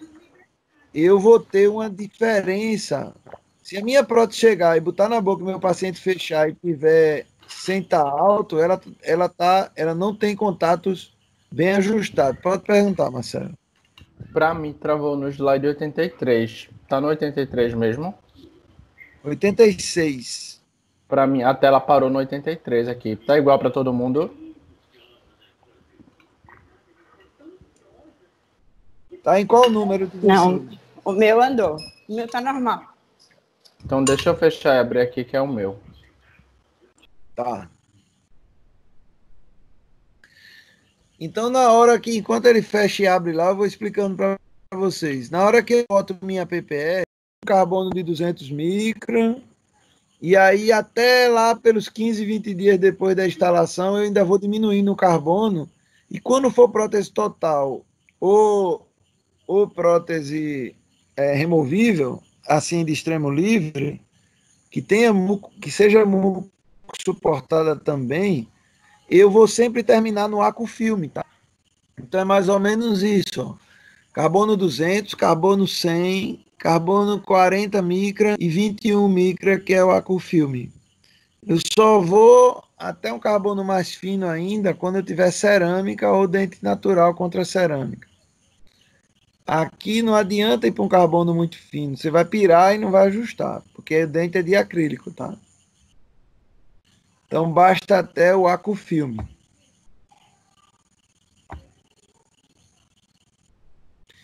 Isso aqui é uma placa de Michigan, onde eu tenho volume na região do canino, tá?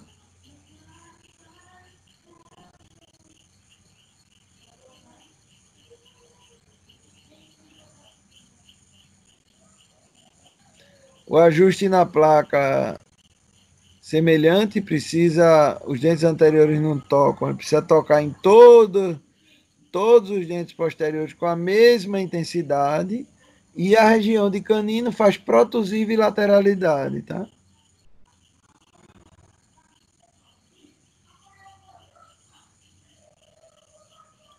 Na placa.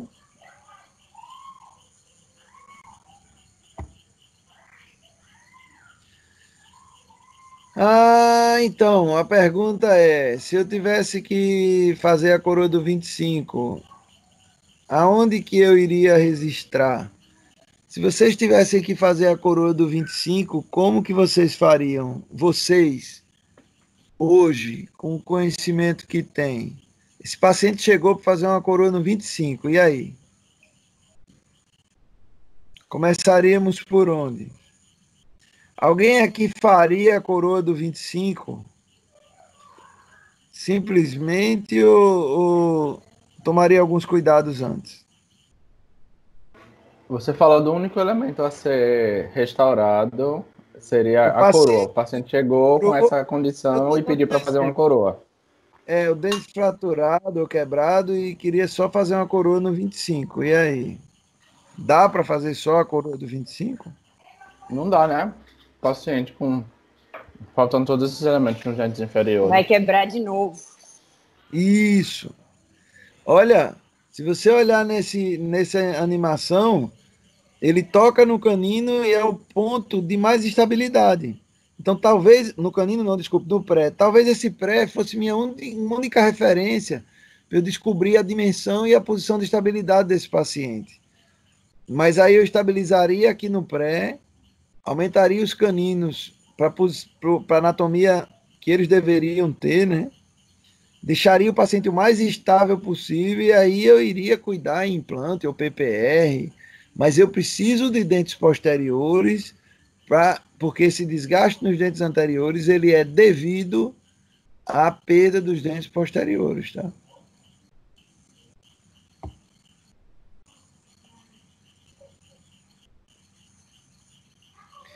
Então, se eu vou fazer uma coroa, segundo a teoria do Aníbal, você faz a tua coroa, cuidem ela ficar desocluindo e o resto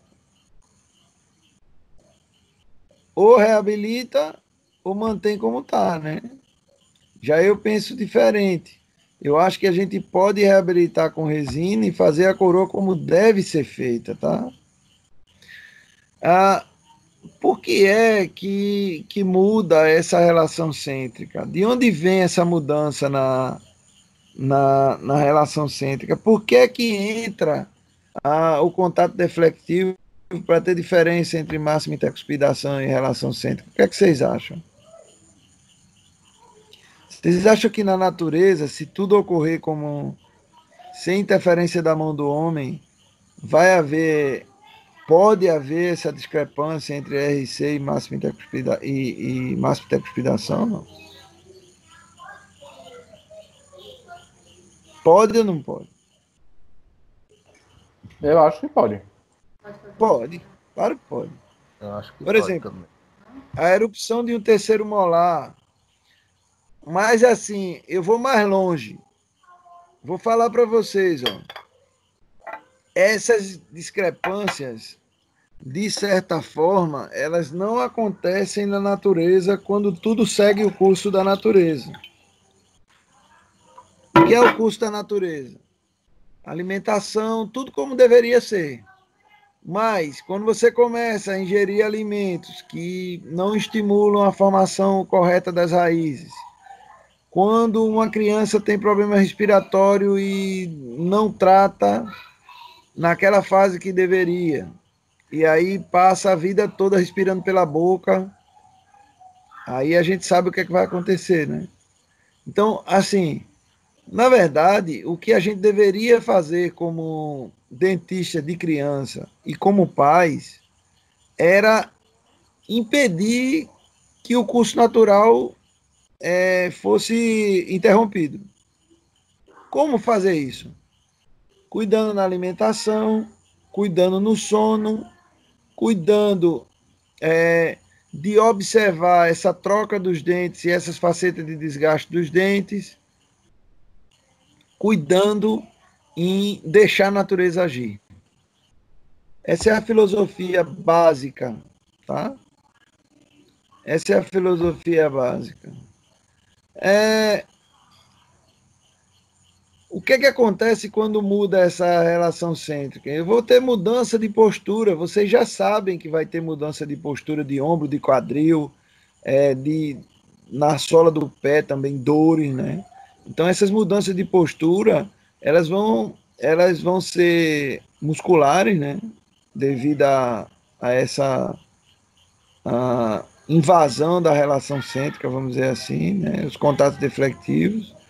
Funciona mesmo como uma pedra no sapato. E aí vai dar problemas, pode dar problemas de ligamento, degeneração articular, uma série de problemas em consequência dessas interferências, né? Dessas interferências. Então, quando se fala de indução, indução é importante para a gente descobrir qual a posição correta da mandíbula. Induzir não é pegar a mandíbula do paciente, segurar com força e levar o paciente para aquela posição de relação cêntrica como a gente aprendeu há muitos anos atrás. Induzir é encostar suavemente o dedo no queixo do paciente e mandar ele fechar a boca e observar a trajetória de fechamento, né?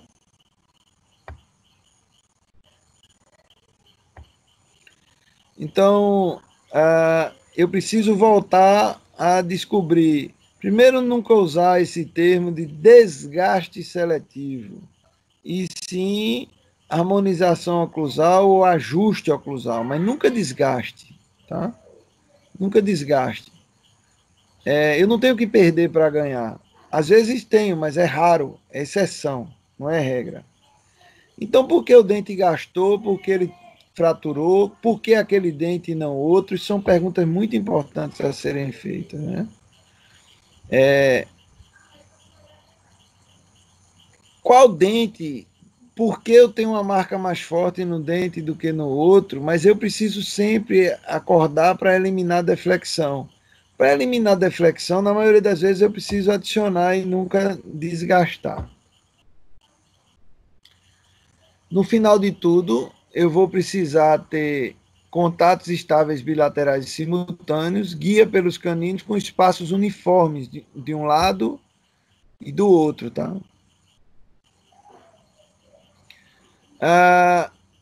Os desdentados totais não fazem movimento imediato de Bennett, né? Porque qualquer movimento que eles fazem deverá tocar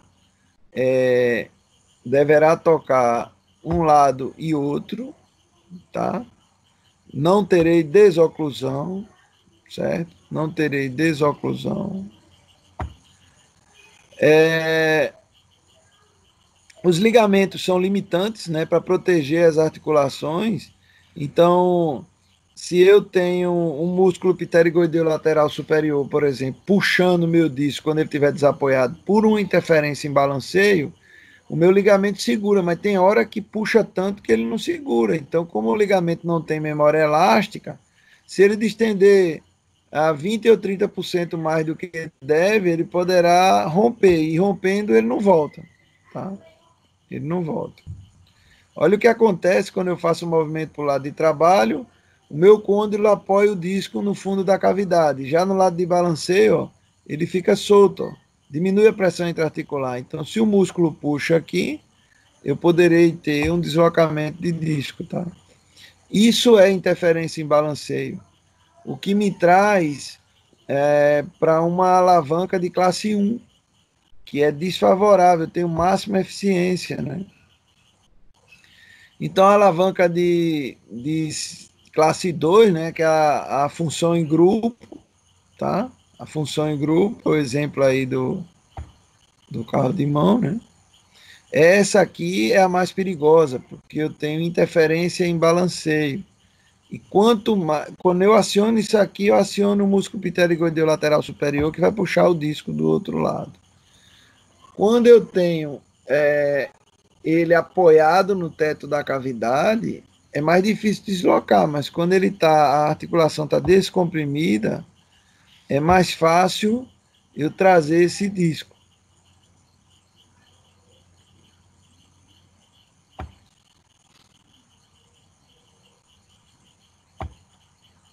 Então, olha o que é que acontece, ó, quando eu tenho um ângulo desoclusivo errado, eu perco força. Então, se meu canino está desalinhado, ó, ele não gera movimento vertical, que a função dele é centralizar, desocluir e desprogramar. Ele aqui só centraliza, mas nem desoclui nem desprograma. Então, eu vou trazer minha articulação para ser o protagonista, e na hora que eu trago minha articulação para ser o protagonista com interferências oclusais, eu poderei ter danos nas articulações temporomandibulares. Recordando, então, que eu reproduzo os meus sulcos e vertentes de acordo com os meus movimentos, né? Reproduzo de acordo com os meus movimentos.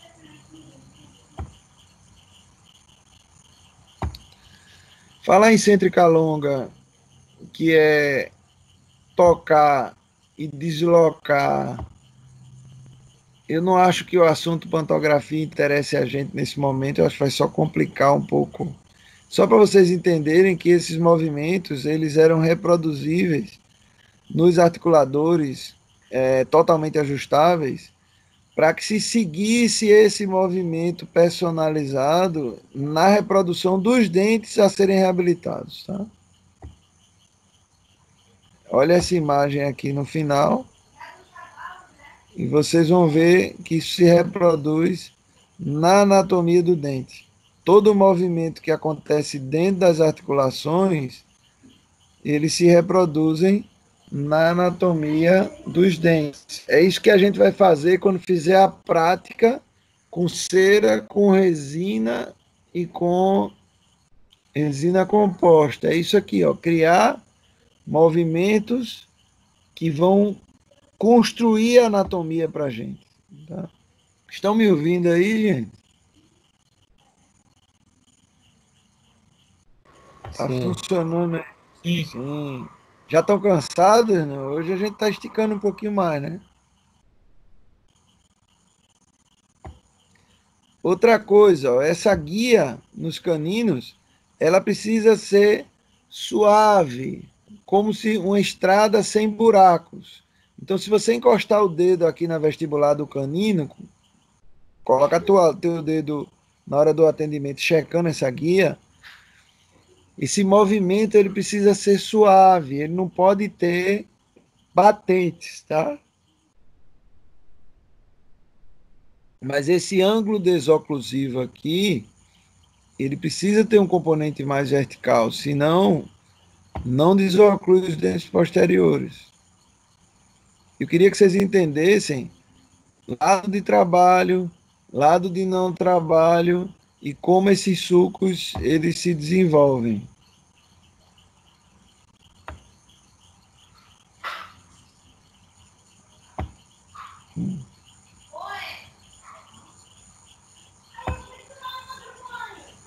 Aqui, olha, por exemplo, o que é que isso leva a vocês? Vocês entendem o que por isso aqui? Todos estavam na aula do Marco Lavoisier, quando ele deu aquela aula de oclusão lá no auditório, mano? Sim, eu tava. Tem. Ele fala muito em cretas, né? Ele fala que isso aqui é como se fosse um pé de cabra, né? Que arranca o esmalte do dente. Né? O que é que me leva a crer, quando eu vejo essas facetas de desgaste aqui, ó? O que é que me leva a crer? Do ponto de vista oclusal. O que é que eu entendo com isso aqui? Lembra do crescimento e desenvolvimento? Eu tenho facetas de desgaste e o meu protagonista passa a ser da desoclusão, ele passa uma alavanca classe 2, né? Então, quando eu vejo esse desgaste aqui, ó, eu já vejo que meu canino foi embora, não foi? Sim ou não? Sim. Se meu canino foi embora, os meus molares e pré-molares, eles passaram a fazer desoclusão, então virou função em grupo. Isso vai desgastando até que meus dentes... Aqui eu já tenho cúspide mais alta na lingual do que na vestibular, ou seja, aqui esse paciente parece ser um paciente bruxômano, que aperta os dentes e aí já começa a ranger também os dentes. E eu poderei ter interferências oclusais aqui, ó, nas minhas cúspides linguais. Então, olha só, o meu paciente, ele chega com facetas de desgaste nos dentes posteriores, eu já sei que meu canino foi embora. Se isso evoluir, daqui a pouco vai embora tudo. E aí vira um ruminante, né? O paciente vai fazer movimentos horizontais. Ele não vai desocluir mais pelos caninos, nem em função em grupo. Oclusão balanceada bilateral. Se você olhar para a natureza, só falta cair os dentes para começar a nascer outros, né? Mas a gente não é tubarão, não tem a terceira dentição, né? Só resta o dentista. Então, na hora que destruiu tudo, tem que voltar a proteger as articulações. Eu tenho que reconstruir, mas tem que reconstruir para durar.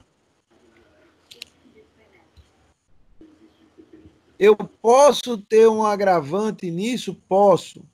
Então, é quanto pior, melhor.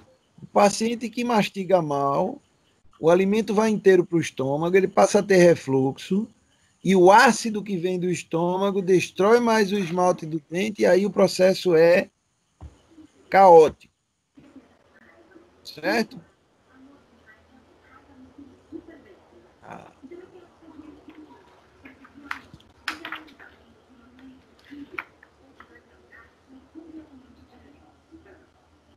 Então, vamos para o que interessa. A minha mesa oclusal, ela é uma verdadeira fórmula para ocluir, desocluir e mastigar. Vocês concordam com essa frase ou não? Oclui, desoclui, sem toques, e mastiga como consequência. Então, quem mastiga? Quem dá eficiência mastigatória?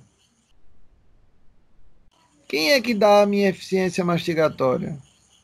Tritura bem o alimento. Quem?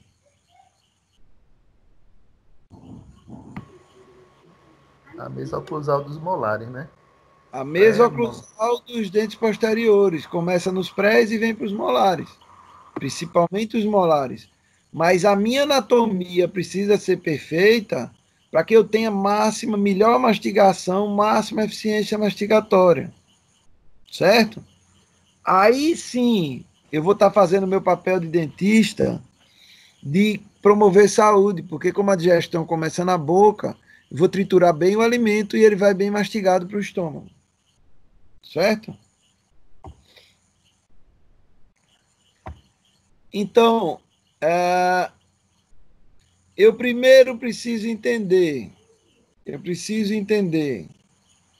que os meus dentes posteriores, eles precisam triturar bem o alimento. Os meus caninos precisam guiar e desocluir, tá?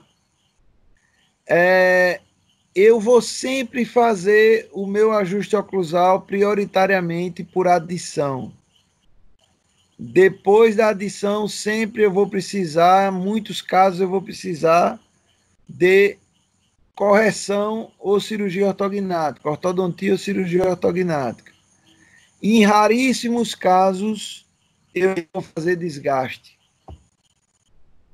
Mas eu só consigo isso se eu entender o equilíbrio postural e oclusal. Eu só consigo isso se eu entender que eu preciso acrescentar para ajustar. Mas eu tenho que saber aonde acrescentar para ajustar. Daí eu vou poder tratar meu paciente partindo de relação cêntrica, construindo uma guia canina, para depois alinhar os dentes posteriores. Isso é o princípio da reabilitação oral.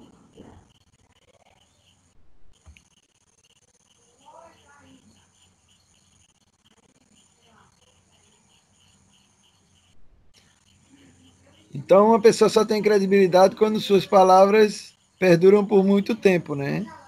Se você falar uma coisa hoje e outra amanhã, a não ser que você mostre que você estava redondamente enganado, né? Você não vai estar levando conhecimento de verdade. Eu posso estar equivocado, mas pelo que eu venho vendo durante todos esses anos, hoje eu desgasto muito menos dentes, tá? E eu consigo tratar os meus pacientes de uma maneira mais eu consigo tratar meu paciente, acho que de uma maneira mais que eu me sinto mais honesto, porque eu não queria que alguém tratasse uma filha minha, por exemplo, ou alguém que eu mandasse para o dentista, metendo broca nos dentes. Eu quero descobrir uma maneira, e acho que é isso que a gente encontrou com equilíbrio postural e oclusal, uma maneira de reabilitar os dentes a partir de um posicionamento correto da mandíbula em relação à base do crânio, tá? Então, é isso. O que eu recomendo para vocês é que acrescentem, adicionem, encontrem a posição e depois vocês escolhem que caminho vocês querem seguir. Mas sempre evitando o desgaste, sempre evitando subtrair. Beleza? Dúvidas?